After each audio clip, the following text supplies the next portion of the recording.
కోనరావుపేట మండలం వెంకట్రావుపేట గ్రామంలో మంగళవారం ఉపాధి హామీ పనులు చేస్తూ ఉండగా మరణించిన మారుపాక రాజవ్వ కుటుంబాన్ని గురువారం ప్రముఖ న్యాయవాది కాంగ్రెస్ పార్టీ నాయకులు పిట్టల భూమేష్ ముదిరాజ్, జిల్లా కాంగ్రెస్ నాయకులు కోనరావుపేట మాజీ సర్పంచ్ చందనగిరి గోపాల్, మాజీ సర్పంచుల సంఘం వ్యవస్థాపకులు బొడ్డు దేవయ్యలు పరామర్శించారు.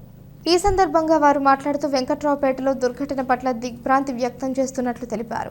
మృతురాలు మారుపాక రాజవ్వ కుటుంబానికి రాష్ట్ర ప్రభుత్వం అండగా ఉంటుందని, సంఘటన వివరాలు తెలిసిన వెంటనే ఎమ్మెల్యే ఆది శ్రీనివాస్ సీఎం దృష్టికి తీసుకువెళ్లారని, కలెక్టర్ ప్రభుత్వ యంత్రాంగం ద్వారా సహాయక చర్యలు చేపట్టేలా చూశారని అన్నారు. కార్మికులు గల్ఫ్లో అనుభవించే బాధలు తెలుసుకొని ప్రభుత్వం ద్వారా వారి కష్టాలు తీర్చేందుకు ఉద్దేశించిన ప్రయత్నాలు చేయించేందుకు దుబాయ్ దేశం వెళ్లే విషయ పరిజ్ఞానం లేని బీఆర్ఎస్ నాయకుడు చల్మెడ లక్ష్మీ నరసింహారావు విలాసాల కోసం విదేశాలకు పోయినట్లు ఆరోపణలు చేయడాన్ని ఖండిస్తూ అసత్య ఆరోపణలను మానుకోవాలని హితవు పలికారు.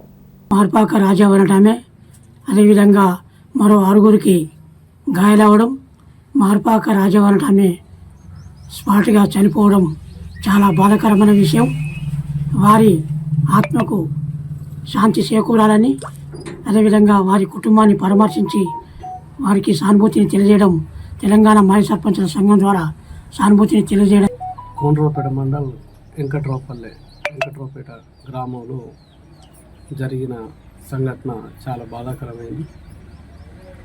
మార్పాక రాజవ్వ భర్త చిన్నతనంలో చనిపోవడం జరిగింది. చిన్నపిల్లలు పట్టుకొని ఆమె వాళ్ళని పెద్ద చేసి వాళ్ళు ప్రయోజకులై ఇప్పుడు మంచి సుఖంగా జీవితం గడిపే టైంలో ఈ ఉపాధంలో ఈ ప్రమాదం జరగడం చాలా బాధాకరమైన విషయం.